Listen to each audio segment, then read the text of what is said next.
There were a lot of clutch performances in this game, a lot by guys who don't necessarily get the most hype. Ink. Let's talk about it. Well, when I watched the game this morning with Iggy, there were two guys. I mean, there were a lot of people who played well, but two that I really admired, Juwan Jennings and Elijah Mitchell.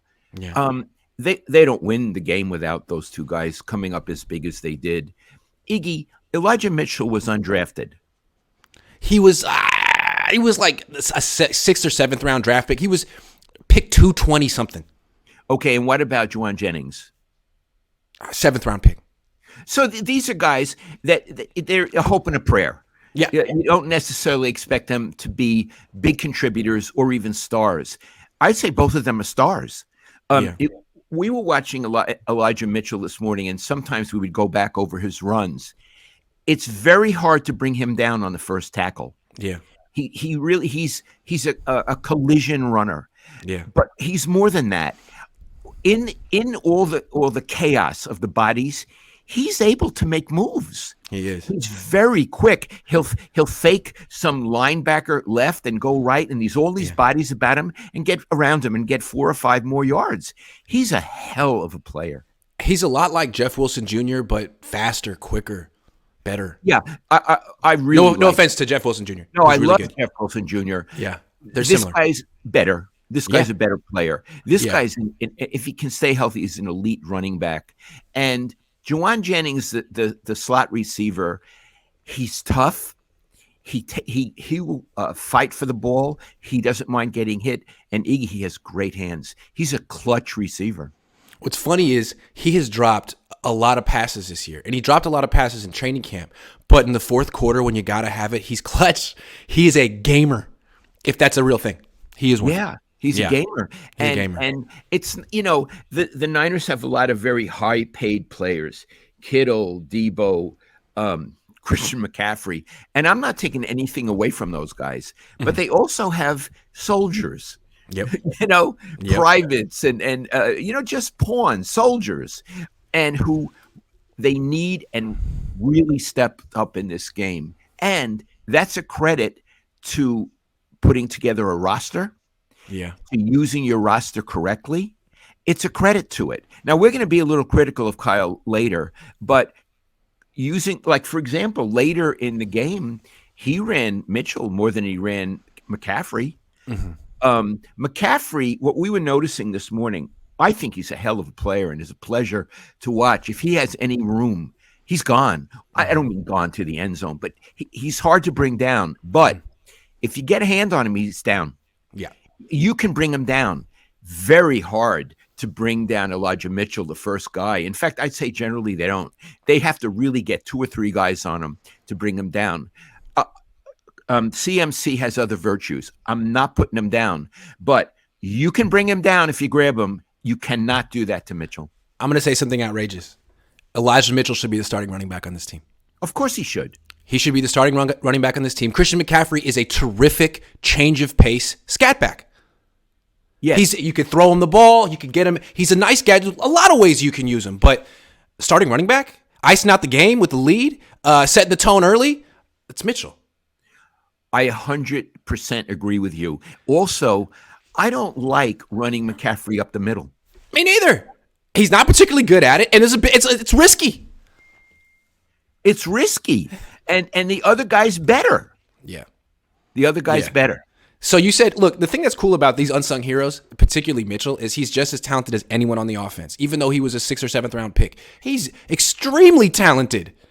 He's fast. He's hard to bring down. He's elusive. He runs hard. He's powerful. I mean, he doesn't have the same skill set as Christian McCaffrey, but he's really talented. Juwan Jennings, too. Like, Juwan Jennings was more impactful in this game than Debo Samuel was. I'm not saying he's better than Debo, but in this game, he was great. He was the one that came up clutch, him and Ayuk. Yeah. Oh, Ayuk is so tough. Yeah. I've never met Ayuk. I have a feeling he's a really tough guy. Oh, he always seems like he's like about to get in a fight on a football field. About to get in a fight, yeah. Yeah. And one more. Go ahead. No. One more thing. You go. Well, what I like about the unsung heroes is I feel like it's usually the young guys, It's usually the guys that haven't gotten paid yet. And to me, they're the guys who set the standard on a football team in 2022. It's not the older veteran captains who've all gotten paid and are making $15 million a year. Those are the ones you have to wonder about their effort but their performance week to week. The ones that are out to get paid, the ones that are out to prove themselves, are the ones that bring the same level of performance and effort and standard every week. And that's what Debo did last year. It's what Mitchell does now. It's what Jennings does now. It's what on defense Talanoa Hufanga. We didn't watch the final drive, but he seals the game with an interception at the end. The young guys are the ones you can count on to play the same with the same urgency every week. That's the word I'm using, urgency. Okay, I have a out of left field question. Uh-huh. How we're talking about the running backs, Mitchell and McCaffrey. Mm-hmm. What if every once in a while they ran a 2 running back set? Why not? Billy? They do it a little bit with Debo and McCaffrey. But how about Mitchell and McCaffrey? That's what I'm saying. Yeah. Wouldn't that be interesting? Absolutely. Because I think it would work. You could do a lot of things out of it. You could run, you could pass. Yeah. And you could confuse the defense. Now, Bill Walsh used a two-back offense, but then what happened was one of the backs became, I think, an end, a wide receiver. Remember what's that guy once showed it to us who used to be the offensive coordinator? Now he's at Baltimore. Oh, Greg Roman? Oh, yeah, he explained it. Yeah. Not that I understood it, but yeah. I think having backs that are so different. Yes. And so good. I would love to talk to Kyle Shanahan and say, wouldn't that be fun? Mm-hmm. Wouldn't the creator in you want to have a set like that every once in a while? Absolutely. Why not? If you could get Debo and Christian McCaffrey in the backfield together, why not McCaffrey and Mitchell? Because right now the best runner on the team is Mitchell, not Debo or McCaffrey. Runner. I'd say, yeah. In fact, I would say that's clear. And also, Mitchell can catch the ball. Yes, he can. Yeah. Yes, he can. When Mitchell is healthy and rolling, the Niners are really hard to beat. Really hard to beat. Okay, now I have a question for you. Because remember, I'm retired. I've never met these people. Have you ever met or spoken to Jennings? I have spoken to Jennings. He's a very nice guy, but at the same time, he seems a little shy. He doesn't like talking to the media too much. When you do talk to him, he's very outgoing and nice. Okay, so he's not standoffish. Not at all. A little shy. A little shy, yes. Is he likable? Extremely likable, yes. Yes. What about Elijah Mitchell? Elijah Mitchell's shy too. They're both shy. They're both really likable. They're both shy. They both will talk to the media if they're asked, but they pretty much seem like they would rather not because they don't like us, but it seems like they have maybe a little anxiety about it. I don't know. Sure. Yeah. Really nice guys. Do you think, could we call it humility? Yeah. Yep. Do you think part of their humility comes from how late they were drafted? Yeah, absolutely. And the fact that they haven't been given that big second contract yet, which the validation. They're still, they could get hurt tomorrow and it could never happen. They're still on the pursuit of their dreams coming true.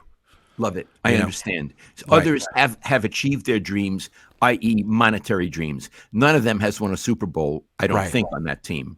But there's a lot of guys making more money than the head coach on the team. And Mitchell isn't one of them. So he's making probably $400,000 a year. He's in sir, yes, sir mode.